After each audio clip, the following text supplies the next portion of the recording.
Boker Tov, Hanouka Sameach, nous sommes le 14 décembre 2017, le 26 qui se lève, 5778. Daniel Haïk au micro, David Amara à la technique. Heureux de vous retrouver pour cette nouvelle heure d'actualité sur Studio Kalita, une heure d'actualité qui va débuter dans quelques instants par les grands titres de la matinée. Ensuite, vers 8h10, nous serons en ligne au téléphone avec l'économiste Jacques Bendela qui tentera de nous expliquer l'effondrement du consortium pharmaceutique israélien et international Teva et l'annonce hier du licenciement en Israël de probablement près de la moitié des fonctionnaires de Teva, plus près de 3000 employés qui risquent de se retrouver donc au chômage dans quelques semaines. Nous en parlerons donc longuement avec Jacques Bendela qui nous expliquera ce qui s'est passé, comment cette entreprise, ce consortium qui était le fleuron de l'industrie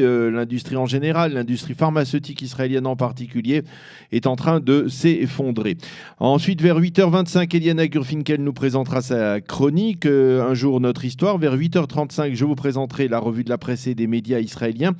Vers 8h45, nous aurions eu le plaisir d'accueillir ce matin notre invité qui était prévu, Daniel Benaïm, qui est le délégué général de l'Agence juive en France, pour parler du fameux bac bleu-blanc qui va débuter dimanche avec l'arrivée en Israël de près d'1 millier de jeunes élèves des classes de terminale de l'ensemble des écoles juives et même des écoles non juives en France. Mais Daniel Benaïm a eu malheureusement un empêchement de dernière minute et nous aurons, je l'espère, un autre invité de la rédaction ce matin, un autre éditorial ce matin pour le remplacer. Nous sommes certains qu'il sera avec nous dans les prochains jours pour nous parler justement donc de cette réalisation de ce 15e bac bleu-blanc qui débute, comme je vous le disais, donc ce dimanche en Israël.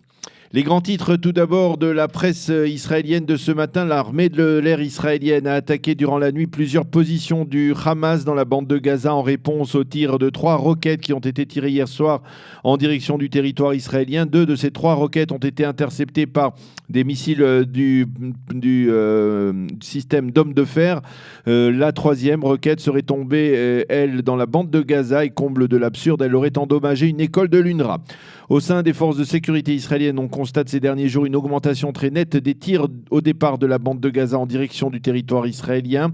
Et l'on est fermement déterminé à mettre fin à cette tendance dangereuse. C'est la raison pour laquelle, outre la riposte militaire de la nuit dernière, le ministère israélien de la Défense a décidé d'abord de geler le transfert de marchandises d'Israël vers la bande de Gaza au poste de passage de Kerem Shalom dans le sud de la bande de Gaza. Et il a également décidé de cesser le passage de civils palestiniens au poste frontière d'Erez au nord de la bande de Gaza. La crise au sein du consortium Teva, c'est cet après-midi que la direction de Teva doit révéler lors d'une conférence de presse le volume des licenciements auxquels elle va devoir procéder dans le cadre du plan de redressement qu'elle entend mettre en application très rapidement pour sauver du naufrage financier ce consortium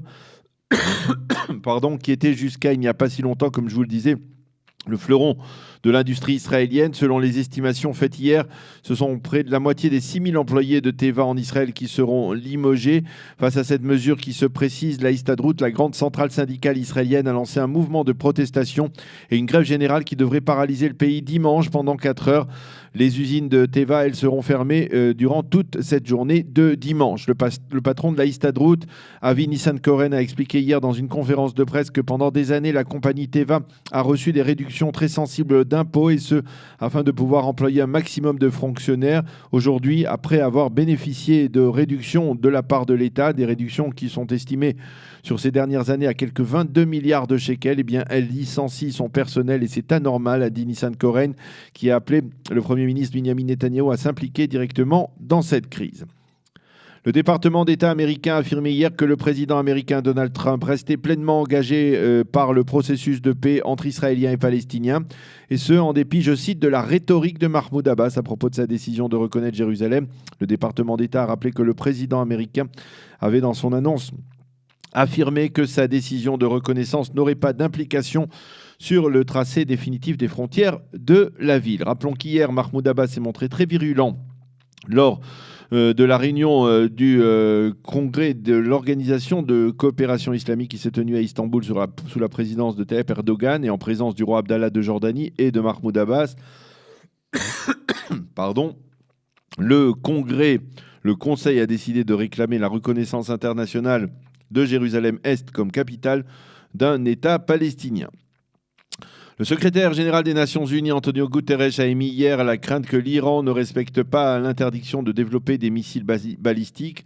Il l'a dit dans un rapport déposé devant le Conseil de sécurité de l'ONU, mais il a précisé qu'il y avait des avis divergents sur le fait de dire si oui ou non ce programme de développement des missiles iraniens était lié à celui du nucléaire iranien.